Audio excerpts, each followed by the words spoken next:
Of the most frequent questions I get on my Flightbook is how to do a bulk edit or how to edit multiple flights at once.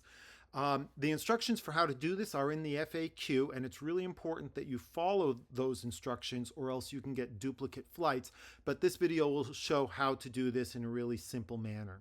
So let's say that the last few flights that I've taken, this is my logbook. Let's say I had intended to log dual receive time and forgot to do so.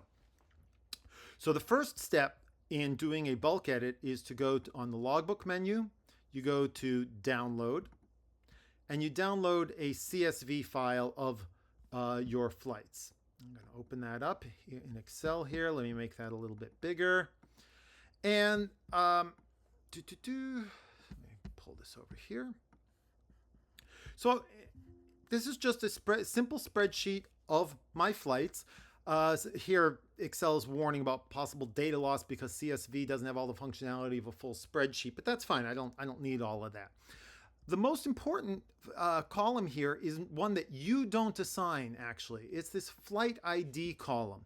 And this is literally the database identifier of each flight in the database. So when you import, I see this identifier, and if I see a flight that is in the database with that identifier and which is part of your logbook so that you can't update other people's logbooks, then I say, oh, this is an update to an existing flight.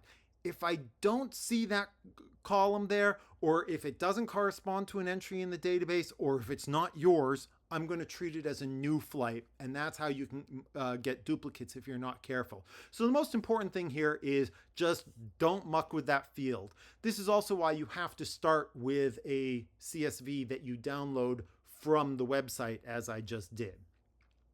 So let's say that I just wanted to edit the last 5 or 6 flights or so to add that missing dual time. So what I can do now is I can get rid of all of the rows that I'm not going to edit. And the advantage of doing that is twofold. The first is that the import's going to be a lot faster because it has to import a lot fewer rows.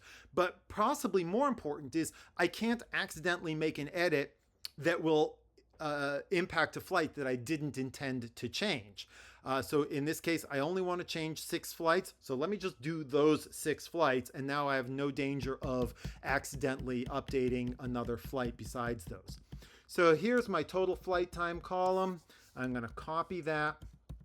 I'm going to put it into the dual received column because that was the scenario I'm making up here. I can edit any of the values in this spreadsheet that I want to edit. And I'm going to save that.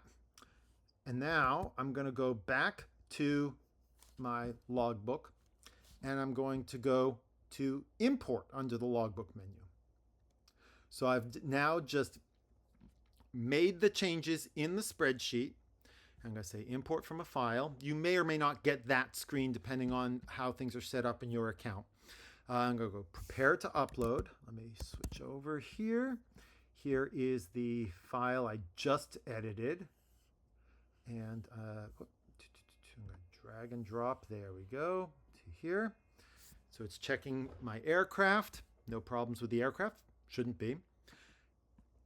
I click next, and now it's going to give me a preview.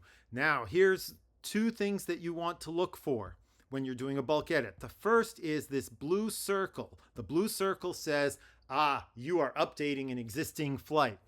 If you see a green plus sign, that means you're creating a new flight. You want to see the green plus sign when you're first doing an import into your logbook, and these are all new flights to the logbook. But when you're doing a bulk edit, you want to see the blue circle. If you don't see the blue circle, stop. You did something wrong.